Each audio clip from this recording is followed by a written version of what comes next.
একটা হচ্ছে হলো টি-20 সিরিজ আর একটা হচ্ছে আমাদের জিম্বাবুয়ে টেস্ট টিম। তো যেহেতু টি-20 সিরিজ সামনে, ওটা দিয়ে আগে স্টার্ট করি। মানে এই অস্ট্রেলিয়া সিরিজের টি-20 টিমটা আর কি। ভাই এটা কী দিছে রে? কিছু দেখি না তো, দেখি না তো কিছু।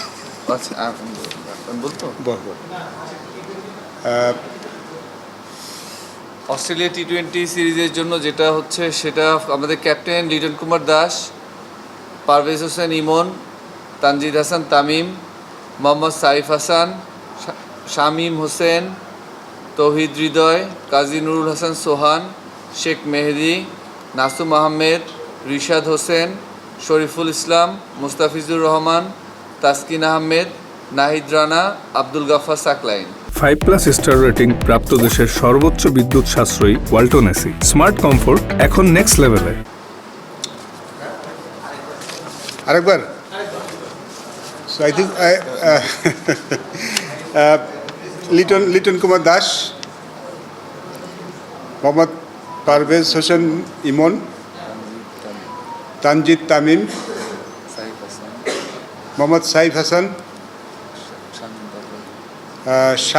মোহাম্মদ শামীম হোসেন পাটোয়ারি, মোহাম্মদ তৌহিদ হৃদয়, নুরুল হাসান সোহান, শেখ মেহেদি হাসান, নাসুম আহমেদ, রিশাদ হোসেন, শরীফুল ইসলাম, মুস্তাফিজুর রহমান, তাসকিন আহমেদ, নাহিদ রানা, আব্দুল গাফফার সাকলাইন।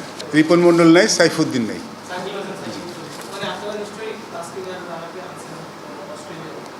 জি, আমরা গত সিরিজ যেটা দেখেছিলাম সেখানে তো আমরা একটা করেছিলাম যে কিছু প্লেয়ারকে নতুন করে দেখার জন্য। সো আমরা ওদেরকে আবার দেখব, বাট এই সিরিজটা আমাদের জন্য খুব ইম্পর্টেন্ট। আর যেহেতু আমাদের ওয়ার্কলোড ম্যানেজমেন্ট একটা ব্যাপার যেটা আমরা ফলো করে আসছি, সেটারও কোনো ব্যাপার নেই। তো যার জন্য আমরা আমাদের বেস্ট পসিবল সাইডটা পিক করার চেষ্টা করছি। অ্যাট দ্য সেম টাইম এখানে সাইফুদ্দিন নেই, দেখেছেন একটা কারণ, অবশ্যই আমরা একজন বোলিং অলরাউন্ডার খুঁজছি। সাইফুদ্দিন যেহেতু খেলছেন, আমরা আরেকজন নতুন খেলোয়াড়কে দেখতে চাচ্ছি, গত সিরিজে ছিলেন, তাকে আবার একটা সুযোগ দেখতে চাই, আব্দুল গাফফার সাকলাইন। এছাড়া আমাদের টিম তো প্রিটি মাচ সেম।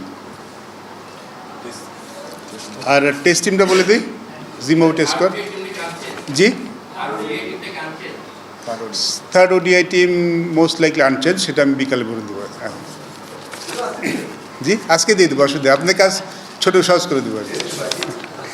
আচ্ছা, Zimbabwe test team. Zimbabwe test টিমে আমরা কিছুটা চেঞ্জ এনেছি।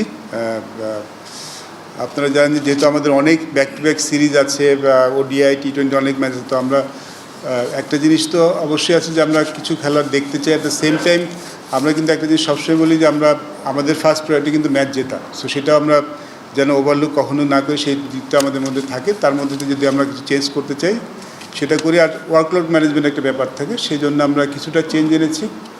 আমাদের টেস্ট টিমে নিয়মিত যারা ফাস্ট বোলার আছেন তাদেরকে আমরা বিশ্রাম দিচ্ছি এই সিরিজে। আমি বরং টিমটা বলি না, তাহলে আপনাদের সুবিধা হবে, একটু বলে দিয়ে পড়বো।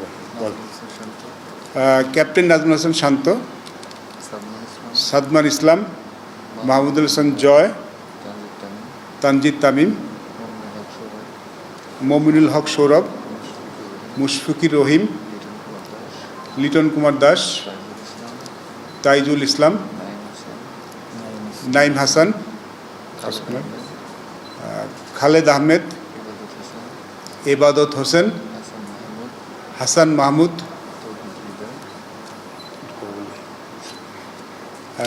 আমরা একটা নতুন প্লেয়ার ইনক্লুড করেছি এখানে এই লাস্ট টেস্ট টিমতে, তৌহিদ হৃদয়, অমিত হাসান। আর একটা নতুন খেলোয়াড় আমরা যেটা বললাম যে এর মধ্যে আমি দেখতে চাই, তার মধ্যে একজন খেলোয়াড়কে আমরা দেখতে চাই, সেটা হচ্ছিল রবিউল হক, আমাদের পোটেনশিয়াল বোলিং অলরাউন্ডার। আপনারা জানেন যে আমরা একজন বোলিং অলরাউন্ডার খুঁজছি। তো এই সিরিজটাতে আমরা একটু যদি দেখার সুযোগ থাকে তাকে দেখে নিব। Rabiul Haque is been good from last BCL ফাইনালে খুব ভালো খেলেছে, লাস্ট 3-4 বছর ধরে ফার্স্ট ক্লাসে একজন পরীক্ষিত অলরাউন্ডার। তাকে আমরা একটু সুযোগ দিয়ে দেখতে চাই এই সিরিজটাতে, টেস্ট সিরিজে।